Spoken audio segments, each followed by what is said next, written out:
नमस्कार दोस्तों, स्वागत है आप सभी का एजुकेशन के 86 में। रुख करते हैं बिहार की तरफ। बिहार का एक ऐसा एग्जाम जो कि लगभग 7 साल कह लीजिए बाद ये संपन्न हुआ है।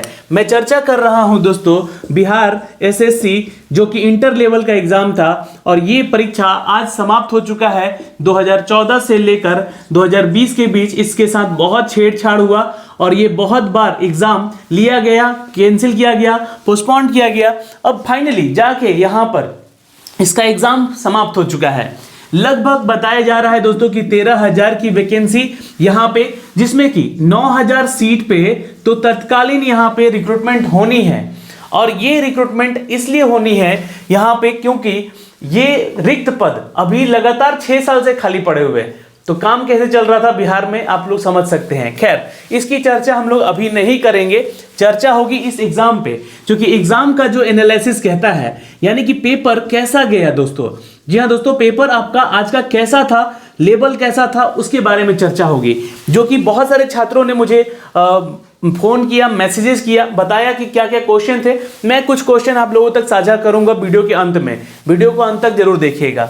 बात हुई जब हिंदी की, और ये एनालिसिस वीडियो क्यों दिया जा रहा है, क्योंकि देखिए आने वाले आगामी दिनों में आपके परीक्षा है बिहार एसएससी का, सॉरी माफ कीजिएगा, बिहार कांस्टेबल का और बिहार दरोगा का, जहां से इनसे रिलेटेड क्वेश्चन रहेंगे क्योंकि लगभग सिलेबस इनका सेम है। तो दोस्तों अगर हम चर्चा कर ले हिंदी की, तो बहुत ही आसान लेवल बताया गया, यानी कि इजी लेवल का क्वेश्चन बताया गया है, क्योंकि बहुत सारे छात्र ने ऐसा बताया हमें।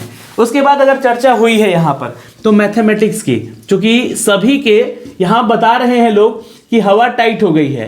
जी हाँ, मॉडरेट टू हाई लेवल बताया गया है, क्योंकि अब हाई लेवल देखिए कहना तो मुझे थोड़ा सा बिहार के छात्रों के लिए गलत लग रहा है, क्योंकि बिहार के छात्रों का सबसे अच्छा तो मैथमेटिक्स और रीजनिंग ही होता है पार्ट, इससे अच्छा क्या हो सकता है। लेकिन फिर भी वो छात्र अगर कह रहे हैं कि मॉडरेट टू हाई लेवल था तो मानना पड़ेगा, क्योंकि क्वेश्चन इस तरह से पूछे गए थे। वैसे मैथ के क्वेश्चन मुझे नहीं मिल पाए हैं।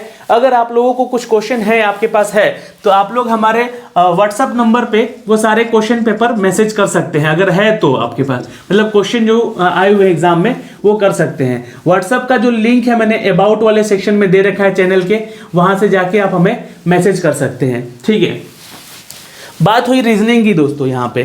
तो रीजनिंग के पार्ट के लिए दोस्तों यहाँ पे बता दें कि इसको भी आसान लेवल बताया गया है।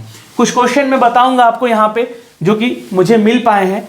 और जब बात आई दोस्तों जीके जीएस की, क्योंकि ये जो सेक्शन है, ये आपका सेक्शन जो है ये आपको सेलेक्ट करने के लिए होता है। लेकिन ये एग्जाम जो है दोस्तों 150 पेपर का था। ठीक है, 150 क्वेश्चन के पेपर का था। और यहाँ पे जो छात्र लगभग निकल के आए हैं बाहर, वो 80 प्लस से लेकर 130 तक का हाईएस्ट जो कट ऑफ ये बता रहे थे, मतलब कि कट ऑफ नहीं, ये नंबर ऑफ क्वेश्चन जो है ये इन्होंने बताया कि हमने अटेम्प्ट किया है। अब ये इस पॉइंट पे जाएंगे अगर हम, तो यहां से अगर कट ऑफ निकालने की चर्चा की जाए तो मुझे नहीं लगता है कि इसका कट ऑफ 110 के ऊपर जा सकता है। अगर रहा तो ऐसा, अभी मैं कट ऑफ के ऊपर कोई चर्चा नहीं करूंगा, कट ऑफ बताऊंगा कि कैसा कट ऑफ जा सकता है, कैसा पेपर देखने के बाद। और कंप्लीट मुझे पेपर दिखा नहीं है, तो मुझे कुछ क्वेश्चन मिले हैं, जिन क्वेश्चन को मैं आप तक साझा करने जा रहा हूं इस वीडियो के माध्यम से। ज्यादा क्वेश्चन नहीं है, आप एक झलक में देखिएगा और समझ में आएगा। और वो जीके से और हिंदी से कुछ रिलेटेड प्रश्न ही हमें मिल पाए हैं। तो चलिए स्क्रीन पे चलते हैं लेकर इन सभी चीजों के लिए। और जो भी मेरे भाई बंधु चैनल पे नए हैं, प्लीज ऐसे ही अपडेट के लिए चैनल को सब्सक्राइब कीजिए बेल आइकन दबा के, ताकि हर वीडियो का नोटिफिकेशन आप तक यूं ही पल पल की खबर पहुंचाता रहे एजुकेशन के 86। धन्यवाद दोस्तों। देखिए क्वेश्चन का लेवल कैसा था। चलिए दोस्तों, तो ये वो कुछ क्वेश्चन हैं जो कि मुझे मिल पाए हैं और आप तक मैं साझा कर रहा हूं। आप लोगों के पास अगर नंबर ऑफ क्वेश्चन ज़्यादा हैं तो आप लोग प्लीज़ मुझे व्हाट्सअप जरूर कीजिएगा, या तो आप लोग हमें व्हाट्सअप का जो मैंने लिंक दे रखा है अबाउट वाले सेक्शन में, वहां से जाके ज्वाइन भी कर सकते हैं हमारे ग्रुप को। ओके दोस्तों, तो सबसे पहले तो आपको बता दें कि एक क्वेश्चन पूछा गया था कि वर्मा कब आज़ाद हुआ था। क्योंकि देखिए ये जो कंट्री है अब म्यांमार के नाम से जानी जाती है, और जब ये स्वतंत्र हुआ था तो उसका नाम उस समय वर्मा हुआ था करता था। इसलिए ये पूछा गया क्वेश्चन घुमाने के लिए यहाँ पे कि थोड़ा वर्मा का यहाँ पे इंडिपेंडेंस डे बताइए आप लोग। तो 4 जनवरी सन 1948, जो कि अब म्यांमार के नाम से जाना जाता है दोस्तों। एक क्वेश्चन पूछा गया था दोस्तों करेंसी से। देखिए करेंसी से भी क्वेश्चन पूछे जा रहे हैं। इट मीन्स कि आपको किस लेवल तक थोड़ी तैयारी करनी है बिहार सिपाही को लेकर, तो ध्यान रखेंगे। पीसो किस देश की मुद्रा है? तो ये अर्जेंटीना की मुद्रा है, ध्यान रखिएगा पीसो। न्यूजीलैंड का नया प्रधानमंत्री, चूंकि देखिए नया तो नहीं कह सकते हैं, ये 2017 से अपडेटेड क्वेश्चन है। 2017 में न्यूजीलैंड के नए प्रधानमंत्री बनी थी जेसिंडा अर्डन, जो कि एक महिला प्रधानमंत्री थी, ये ध्यान रखेंगे। तो ये 17 का करंट अफेयर पूछा गया यहाँ पे। तो क्वेश्चन का लेवल अगर जीके जीएस में देखें तो आसान भी बिल्कुल नहीं है, ठीक है, लेकिन मतलब आसान नहीं है इसका मतलब यह ये नहीं कि टफ है पेपर, नहीं। ये अगर जिन छात्रों ने पढ़ा है तो उनके लिए मॉडरेट कह सकते हैं, लेकिन टफ नहीं कह सकते हैं। बात रही कुश्ती के लिए राजीव गांधी पुरस्कार किसको दिया गया था, और आप लोग बताइए कमेंट बॉक्स में कमेंट करके कि क्या ये क्वेश्चन ऐसे पूछे गए थे, तो जरूर बताइएगा। तो देखिए कुश्ती के लिए अगर पूछा गया है वहां पे, तो राजीव गांधी खेल रत्न पुरस्कार विनेश फोगट को दिया गया था। लेकिन मैंने आपको कुछ अपडेट दिए हैं कि क्रिकेट में भी राजीव गांधी खेल पुरस्कार मिला है रोहित शर्मा को। एक है मनिका बत्रा, जिनको टेबल टेनिस के लिए दिया गया था दोस्तों। रानी रामपाल को भी यहाँ पे दिया गया है दोस्तों, ये भी ध्यान रखेंगे, हॉकी के लिए। और मरियन्नप्पन, और इनको दिया गया है पैरा एथलीट्स के लिए। तो यहाँ पे कुछ अवार्ड दिए गए हैं दोस्तों राजीव गांधी खेल रत्न पुरस्कार, जो कि अगर कुश्ती में पूछा है तो विनोद फोगट आपका आंसर होगा। अच्छा, एक क्वेश्चन सवाल था यहाँ पे दोस्तों कि शांति का नोबेल पुरस्कार 2020 का किसको दिया गया है, किस संस्था को दिया गया है या किसको दिया गया है, ये मुझे कंफर्म नहीं, पर यहाँ पे जो छात्र ने मुझे मैसेज फोन करके बताया वो बोले कि वर्ल्ड फूड प्रोग्राम ऐसा कुछ कर गए था सर वहाँ पे। तो अगर आप लोगों को लगता है ये क्वेश्चन में डाउट है तो बताइएगा यहाँ पे। वैसे तो अगर संस्था की बात होगी तो वर्ल्ड फूड प्रोग्राम को ही ये शांति का नोबेल पुरस्कार दिया गया है दोस्तों। एक क्वेश्चन था कि हिमा दास किस खेल से संबंधित थी। तो दोस्तों हिमा दास जो है भारतीय धावक है, एथलीट्स है, ठीक है। तो आपको यहाँ पे आंसर करना होगा भारतीय धावक है वो।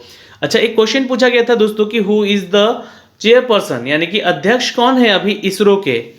तो इसरो का अध्यक्ष है दोस्तों के सिवान, जिनका भी उत्तर आया होगा उनका उत्तर बिल्कुल सही है। अच्छा, एक क्वेश्चन था साइंस से, देखिए कि कौन सा वायरस से संबंधित है, जिसमें से एक ऑप्शन था इसमें चेचक, जो कि वायरस से होता है, ठीक है। तो चेचक जो है वायरस से संबंधित है एक बीमारी, ठीक है ना। साइंस का एक और क्वेश्चन था दोस्तों कि जो कि फिजिक्स से था, रेजिस्टेंस रिलेटेड था कुछ क्वेश्चन, वो पैरेलल और सीरीज में करके वो कुछ अपडेट दिया गया था, न्यूमेरिकल टाइप था, लेकिन उसका ऑप्शन कुछ मुझे ध्यान नहीं है, लेकिन क्वेश्चन बताया गया कि सर एक फिजिक्स से ऐसा रिलेटेड क्वेश्चन था। यानी कि विद्युत धारा वाला जो चैप्टर है आपको पढ़ना पड़ेगा आपके बिहार सिपाही के लिए, बिहार दरोगा के लिए। तो लेवल जो है 12th लेवल का ही रखा गया है, यहाँ पे ज़्यादा टफ लेवल नहीं किया गया साइंस का भी। लेकिन यहाँ पे छात्र बोल रहे थे कि मॉडरेट लेवल, तो मॉडरेट लेवल कह सकते हैं, लेकिन हाई लेवल नहीं। हाई लेवल में लोग बोल रहे हैं कि मैथमेटिक्स, अब पता नहीं मैथ्स का क्वेश्चन मुझे मिला नहीं, लेकिन हाई लेवल हो सकते हैं वैसे वहाँ पे, तो ध्यान रखेंगे इस चीज़ का। एक क्वेश्चन था दोस्तों 2019 का IPL किसने जीता है, ये क्वेश्चन था। तो देखिए 2019 का क्वेश्चन है ना भाई यहाँ पे, तो आपको कम से कम 2017 का पूछा, 2018 से भी रिलेट करके कुछ क्वेश्चन होंगे 2019 का, ठीक है। अब कुछ क्वेश्चन 2020 के भी थे करेंट के, मैं अभी आपको दिखलाता हूं। तो ये क्वेश्चन का आंसर होगा दोस्तों मुंबई इंडियंस जो है वो जीता था IPL का खिताब 2019 वाला। चलिए आप लोग कमेंट बॉक्स में कमेंट करके जल्दी से बताइए कि 2020 का IPL खिताब किसने जीता है। और ये क्वेश्चन था दोस्तों कि गोलमेज सम्मेलन में कौन शामिल थे, तीनों गोलमेज सम्मेलन में, ऐसा कुछ क्वेश्चन था क्या। तो अगर आप लोगों के पास आया होगा तो भाई बताइएगा, ठीक है। गोलमेज सम्मेलन तीनों में है ना, फर्स्ट, सेकंड और थर्ड में, तो भाई एक BR अम्बेडकर ही थे जो कि तीनों में शामिल थे यहाँ पे। तो ये आंसर आपका यहाँ पे बिल्कुल सही होगा। ओके, कुछ क्वेश्चन दोस्तों आपके हिंदी से थे, मैं आपको दिखला दूं। ये हिंदी के कुछ क्वेश्चन थे जिसमें कि कुछ मुहावरे थे, जिसमें कि 9 2 11 होना, ऐसा कुछ मैंने लिखा नहीं यहाँ पे भाई। 9 2 11 होना यानी कि भाग जाना, ठीक है, ये इसका अर्थ होता है। अच्छा, जिसकी लाठी उसकी भैंस, ये एक मुहावरा था, मतलब कि जिसकी लाठी उसकी भैंस कहने का मतलब कि अपनी बात को मनवाना, है ना, अपनी ही बात को मनवाना जबरदस्ती, ऐसा कुछ था। अच्छा, संज्ञा सर्वनाम से रिलेटेड कुछ क्वेश्चन थे। संज्ञा सर्वनाम तो आप लोग पढ़ा होगा, आप लोगों ने बिल्कुल पढ़ा होगा, कोई दिक्कत नहीं है। संज्ञा सर्वनाम से क्वेश्चन आएगा तो भाववाचक संज्ञा क्या था, कर्मवाचक संज्ञा क्या है, संख्यावाचक संज्ञा क्या है, ये सब आपको पढ़ाया है मैंने, पढ़ाया है ना, YT एजुकेशन अगर आप फॉलो करते हैं तो जरूर पढ़ा होगा आप लोगों ने हिंदी का पेपर जो पढ़ाया है। अच्छा, एक क्वेश्चन था दोस्तों कि अग्नि का विलोम क्या है, ये पूछा गया था यहाँ पे। तो आग का विलोम, आग का उल्टा क्या होता है? तो आग यानी आग का उल्टा, तो देखिए इसका समानार्थी बहुत सारे बन सकते हैं, लेकिन अगर यहाँ पे विलोम पूछा है तो आग का उल्टा पानी। ठीक है, अगर यहाँ पे ऑप्शन में होगा तो बहुत सारी चीज़ें हो सकती हैं। अगर अग्नि लिख के भी यहाँ पे क्वेश्चन पलट सकता है। ऑप्शन में क्या था आप लोग कमेंट करके बताइए अगर आप लोग क्वेश्चन देखे हैं तो। एक क्वेश्चन था दोस्तों कि वी आर डिस्प्लेस्ड, ये पुस्तक के लेखक कौन है, किसके द्वारा लिखी गई है, ये पुस्तक के लेखक कौन है? तो मलाला यूसुफजई है ना, ये आपका आंसर होगा। मलाला यूसुफजई जो है इसके लेखक हैं। वी आर डिस्प्लेस्ड ये पुस्तक है, बहुत ही फेमस पुस्तक है, और ये 2020 से रिलेटेड आप लोगों के क्वेश्चन थे यहाँ पे जीके के क्वेश्चन। दोस्तों राजीव गांधी खेल रत्न पुरस्कार से और भी थे, ठीक है, अब मुझे वो बताया नहीं छात्र ने, बोला है ऐसा कि और भी क्वेश्चन थे यहाँ पे।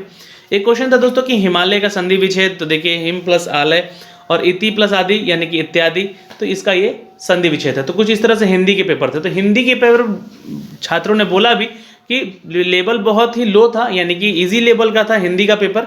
वही मैथ्स का कुछ क्वेश्चन बोले कि मॉडरेट टू हाई था, रीजनिंग का क्वेश्चन पूछे तो बोले तो इजी लेवल का ही था, लेकिन जीके जीएस पे जब आए तो जीएस यानी कि साइंस के पेपर को उन्होंने मॉडरेट कह दिया, यानी कि लेवल टफ था वहाँ पे। तो अब जब तक मैं पूरा क्वेश्चन सिनारियो नहीं देख लूँ और उन 150 प्रश्नों तक आप लोगों तक नहीं साझा करूं और देख कर नहीं बताऊं तो कट ऑफ बताना थोड़ा सा गलत होगा। तो कट ऑफ भी बताऊंगा जल्दी अगले वीडियो में। अभी के लिए इतना ही दोस्तों, मिलते हैं आपसे अगले वीडियो में। तब तक के लिए बाय बाय, टेक केयर, ध्यान रखिएगा अपना और अपने परिवार का। और इन 13,000 पदों की नौकरी का अब सिलसिला खत्म हुआ, जल्द से आप लोग को ज्वाइनिंग दी जाए यही आशा करते हैं, और बिहार सरकार से ये हम कामना भी करते हैं। धन्यवाद दोस्तों, मिलते हैं अगले वीडियो में। और चैनल पे अगर आप नए हैं तो प्लीज़ चैनल को सब्सक्राइब कीजिएगा ऐसे ही पल पल की अपडेट के लिए। और बिहार सिपाही, बिहार दरोगा की क्लासेस के लिए कल से आपकी क्लासेस शुरू हो जाएंगी YT एजुकेशन पे, तो जल्दी जाएँ, ज्वाइन करें, सब्सक्राइब करें YT एजुकेशन को भी। धन्यवाद।